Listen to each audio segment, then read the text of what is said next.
नमस्कार दोस्तों, स्वागत है आपका द यूनाइटेड पोल में। द यूनाइटेड पोल में मैं आपको पहले बता देता हूँ कि ये मैनचेस्टर यूनाइटेड का फ़ैन चैनल है। ओके, तो मैनचेस्टर यूनाइटेड रिलेटेड जो भी प्लेयर न्यूज़ है या फिर मैनेजर न्यूज़ है या फिर किसी भी मैच के रिलेटेड प्रीव्यू या रिव्यू रहेगा, उसके बारे में हम लोग इस प्लेटफॉर्म के ऊपर डिस्कशन करने वाले हैं।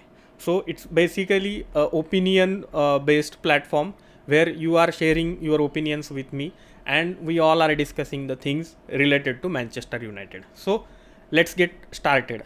आज जो न्यूज़ के बारे में हम लोग डिस्कस करेंगे वो है कि 3 ऐसे प्लेयर्स है जिसके अराउंड यूनाइटेड फ्यूचर में बिल्ड करना चाहता है। इनियोस ने कहा है कि ये 3 प्लेयर छोड़ के बाकी प्लेयर्स जो है वो अभी अगर उनके लिए हमें कोई फेयर प्राइस मार्केट में मिल जाती है तो we are ready to sell them. ठीक है, तो 3 प्लेयर कौन है वो जानेंगे। उसके बाद ब्रूनो ने कुछ कमेंट किया है अपने फ्यूचर के बारे में, उसके बारे में थोड़ा डिस्कशन करेंगे। 2 ऐसे इंपॉर्टेंट प्लेयर है जो इंजरी से कम बैक करने वाले हैं और ट्रेनिंग में जो है वो अभी उन्होंने ट्रेनिंग का स्टार्ट जो है वो कर दिया है। So let's get started. So सबसे इम्पॉर्टेंट न्यूज़ जो अभी चल रहा है वो ये है कि इनियोस, आपको पता ही है कि यूनाइटेड में 25% या जो भी स्टेक्स जो है परसेंटेज उन्होंने जो लिया है, उसके बाद उन्होंने एक पूरा स्ट्रैटेजिक ओवरऑल जो स्ट्रैटेजिक रिव्यू है जो यूनाइटेड क्लब का वो स्टार्ट कर दिया है। ओके, सो इसके बारे में एक अगले वीडियो में डिटेल में डिस्कस करेंगे कि what is universe and what universe want to do. So अभी के लिए उन्होंने जो उनके रिगार्डिंग जो न्यूज़ है वो ऐसा है कि 3 प्लेयर छोड़ के बाकी हर player is up for sale और if the price is fair we will do the deal, ऐसा यूनाइटेड का कहना है। ठीक है, तो ये 3 प्लेयर कौन है? ये तीनों के तीनों यंगस्टर्स है and I think you can easily guess who are this 3 players.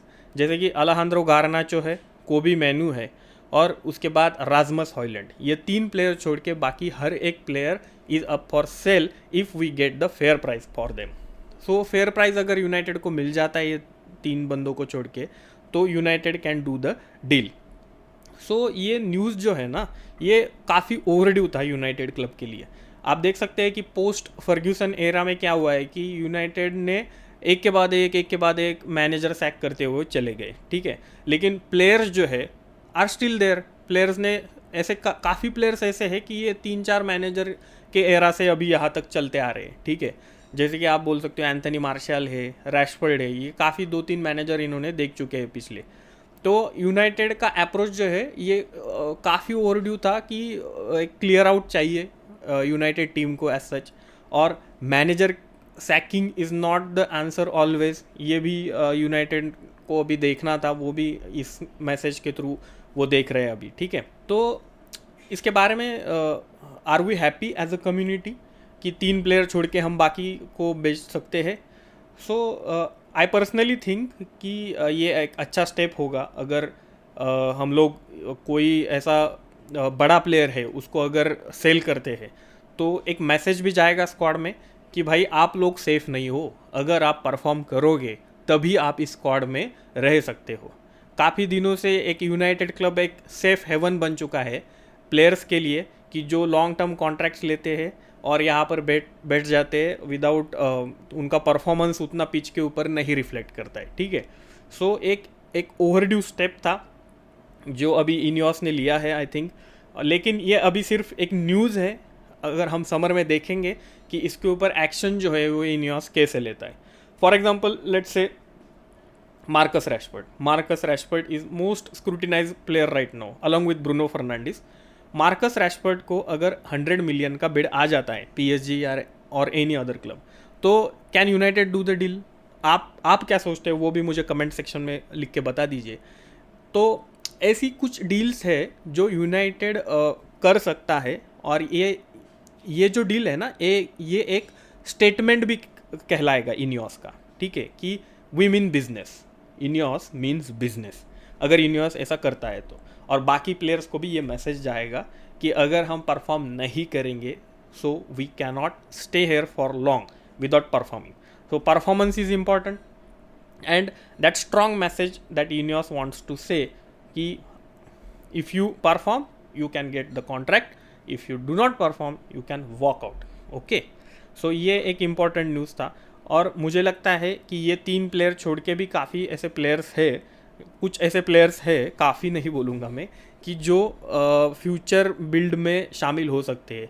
ऐसा नहीं कर सकते कि भाई 3 छोड़ के बाकी सारों को आप सेल के लिए सेल में ट्रांसफ़र में उनको आपने आउट कर दिया टीम से।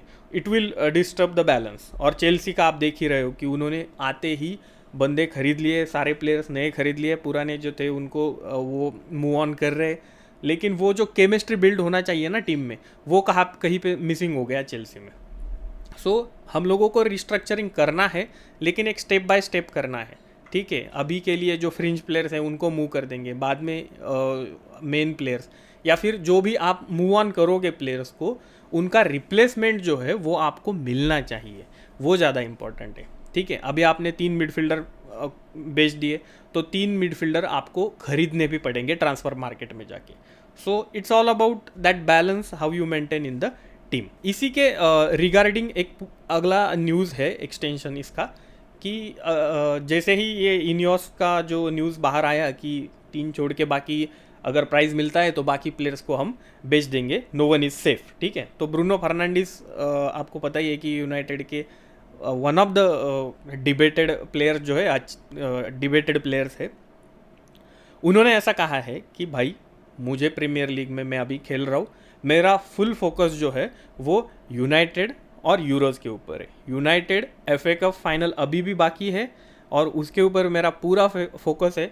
आई एक्सपेक्ट, मुझे पता है, ब्रूनो ने, मुझे नहीं, ब्रूनो को पता है कि वो अभी तक ये जो सीज़न है वो एक्सपेक्टेशन के हिसाब से नहीं गया है, तो अभी FA कप के लिए हम फाइट करेंगे और आखिरी दम तक करेंगे। उसके बाद मैं यूरोज़ खेलूँगा और ये दोनों टारगेट मेरे ख़त्म होने के बाद मैं सोचूंगा मुझे प्रीमियर लीग में आगे खेलना है या नहीं खेलना है।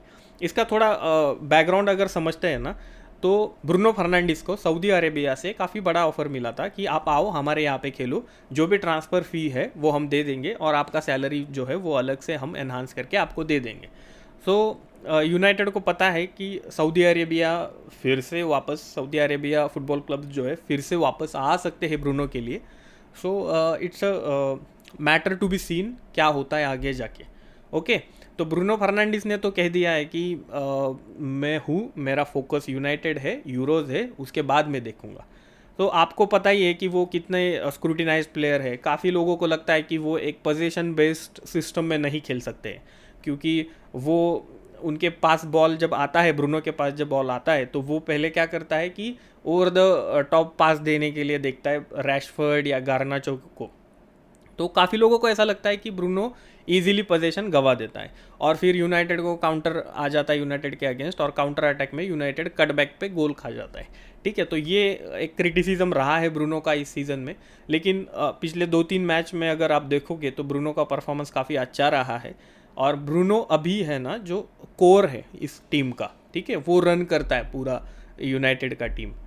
और ब्रूनो का इंस्ट्रक्शंस या ब्रूनो की लीडरशिप जो है वो काफ़ी इंपॉर्टेंट रही है अभी तक इस सीज़न में। अगर ब्रूनो नहीं रहते तो मुझे नहीं लगता है कि यूनाइटेड अभी जो प्लेस है 6th प्लेस पे, वो वहाँ पे भी यूनाइटेड नहीं रह पाता, और FA कप से भी मुझे लगता है कि यूनाइटेड बाहर निकलने का चांसेस अर्लियर था ही था। So it's like that.